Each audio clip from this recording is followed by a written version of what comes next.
Luton Town, a championship team founded in 1885 and the first professional team in the south of England turned fully professional by 1891, are a team that are reaching new heights and have just made their 8th transfer signing, Admiral Musque. But it hasn't been an easy ride. From what I've seen from 13 promotions, they've also had 11 relegations in their lifetime. Today, we cover the very lows to the very highs, and we look at where it all started with this club in Bedfordshire. Before we look at the uprise of Luton, let's look at where it all began. Luton Town FC were formed in 1885, but before this, there were many clubs in the town, the most prominent of which were Luton Wanderers and Luton Excelsior. George Deacon came up with the idea of a town club which would include all the best players in Luton. A committee was elected by ballot and the team colours were agreed to be pink and dark blue shirts and caps. Luton were the first Southern Football League club, joining in 1897, even beating Woolwich Arsenal, which were the second Southern Football League team. However, Luton left the league in 1900 due to financial instability. The club rejoined the league 20 years later, and 4 years after that, we see our first ever manager of Luton Town, George Thompson. He became the club's first manager, and the club finished 8th in its debut season, but Thompson departed after just 8 months in charge. In 1936-37, Luton were promoted to the 2nd division under new manager Ned Liddell. However, 18 years later, things got even better for Luton Town.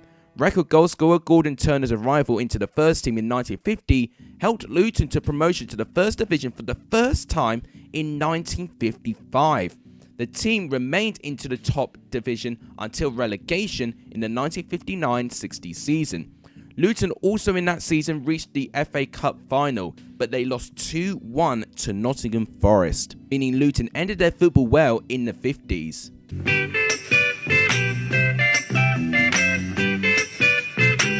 Within the 60s, the club went through a huge decline, but also followed by a recovery stage in true yo-yo fashion.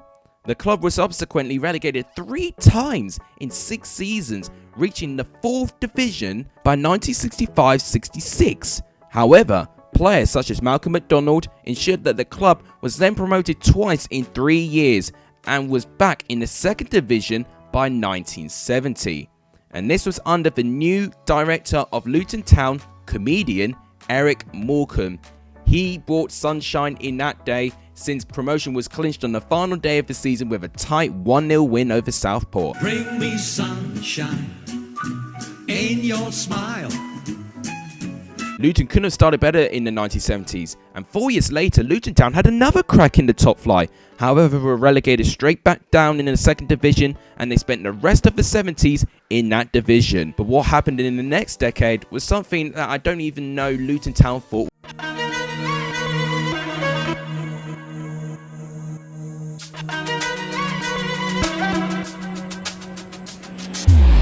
Town established their longest period in the top flight after achieving promotion in 1982 with manager David Plate. Within that decade, Luton peaked and they subsequently achieved a 3-2 victory over Arsenal in the 1988 League Cup final before setting for runners-up medals in next year's final after losing 2-1 to Nottingham Forest. Things were going swimmingly well for Luton, but at the start of a new decade, the club fell back down to the bottom.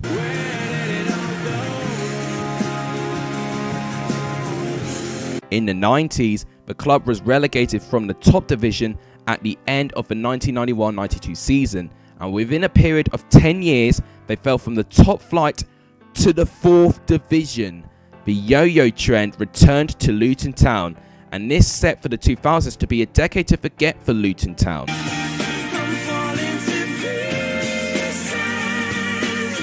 Luton at the start of the 2000s did well on the pitch, winning promotion from the 4th tier at the first attempt under manager Joe Kinnear. However, off the pitch, there were pressing issues. Controversial owner Joe Gurney unsettled the club in 2003, terminating Joe Kinnear's contract on his arrival in May. Gurney replaced Kinnear with Mike Newell before leaving Luton as the club entered administration. Despite those issues, Luton continued to surge through the league's Newell's team finished as champions of the rebranded 3rd tier League One. This allowed Luton to have their first championship season, but being placed into administration put an inevitable outcome on the club. Newell's place was taken first by Kevin Blackwell and later former player Mick Harford. The team were then relegated twice in a row, starting in the 06-07 season and spent the latter part of the 07-08 season in administration, thus incurring a 10-point deduction from that season's total. The club then had a total of 30 points docked from its 08-09 season, a record fine by the Football Association from any club. This was due to financial irregularities dating back several years. These deductions proved to be too large of an obstacle to overcome for Luton, and they got relegated. And that happened 8 days later when Luton won the Football League trophy for the first time, beating Scunthorpe in the final. A bittersweet end to that season for Luton Town. This meant at the start of the 2010s, Luton had to play their football outside of the Football League for the first time in 89 years.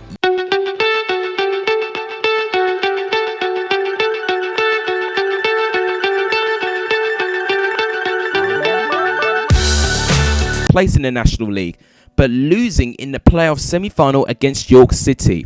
The year later, Luton went astonishingly close from returning to the Football League. They finished third, but beat Wrexham 5-1 on aggregate to the final, but then lost out to AFC Wimbledon 4-3 on penalties after the game finished 0-0 after extra time. Next season, they made the final again, finishing 5th in that season, but this time they lost 2-1 to York City. Season after that, Luton made history, becoming the first non-league side to knock out a Premier League club in the FA Cup within the Premier League era, beating Norwich City by 1-0. It was an embarrassing day for Chris Hughton, but a great day for Scott Rendell, who scored the only goal in the entire game.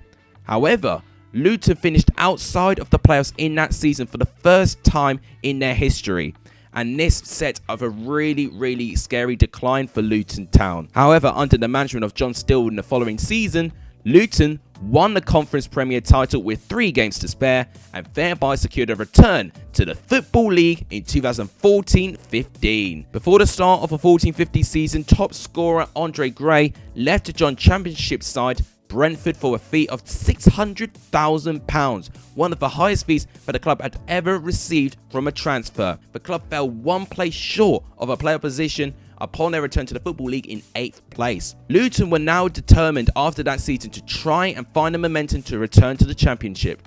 Still was sacked in December 2015, with Luton in 17th in League 2, definitely underperforming. During the 15-16 season, he was replaced by Welsh manager Nathan Jones. Luton finished 11th in the 15-16 table. In Jones' first full season, Luton spent only 1 week outside of the top 7 positions, while he also led the club to the semi-final of the EFL Trophy. Luton finished in the 16-17 season in 4th place. However, they were beaten 6-5 on aggregate by eventual playoff winners Blackpool. It's a step in the right direction for Luton Town, and in the following year, Luton started their modern-day recovery stage to the Championship. Luton were promoted back to League 1 in the following season as runners-up, finishing below Accrington Stanley. And in the following season, Luton achieved a second successive promotion and were immediately promoted from League 1 back to the Championship after a 12-year absence. This was supported by the 25 goals from James Collins.